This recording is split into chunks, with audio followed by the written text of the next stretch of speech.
రాధ విషయంలో విక్రమ్ అయితే ఇంకా ఆలోచిస్తూ ఉంటాడు.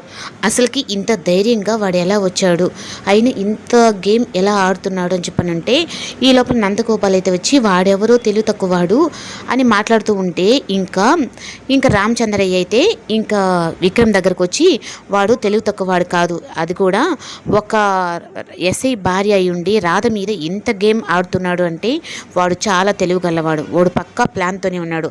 నువ్వు రాధ భర్త కాకుండా ఒక పోలీస్ ఆఫీసర్గా ఆలోచించు.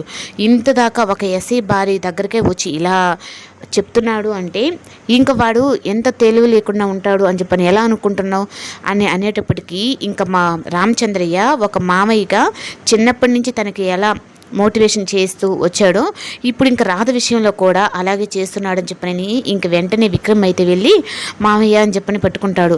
ఇప్పుడు నీకు మామయ్యగా చెప్పట్లేదు, నేను ఒక పోలీస్ ఆఫీసర్గా అది కూడా రిటైర్డ్ పోలీస్ ఆఫీసర్గా నేను చెప్తున్నాను. ఎందుకంటే మనం ఆలోచించేది విధానం మారాలి, అంతేకాని నా భార్య అలాంటిది కాదు అన్నట్టుగా కాకుండా ఒక పోలీస్ ఆఫీసర్గా ఆలోచించు, ఒక ఆడపిల్ల జీవితం సంబంధించింది ఇది అన్నట్టుగా చెప్తూ ఉంటే ఇంకా మామ అల్లుళ్ళు కూడా ఒకటి అయిపోయారని నందగోపాల్ అయితే చాలా సంతోషించాడు.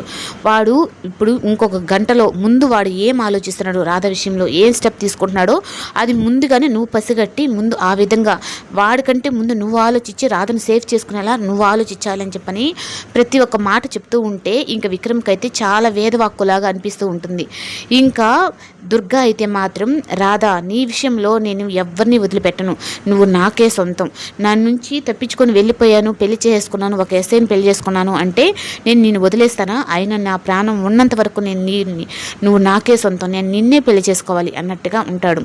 ఇంకా దమయంతి అయితే ఇంకా రామచంద్రయ్య అలాగే విక్రమ్ ఇద్దరు కలిసిపోవడంతో ఇంకా మళ్ళీ కథ మొదటికొచ్చింది అని చెప్పి అన్నట్టుగా ఈ రాధ విషయంలో మామ అల్లులు కలిసిపోయారని చెప్పి దమయంతికి అయితే కొంచెం షాక్ అనమాట.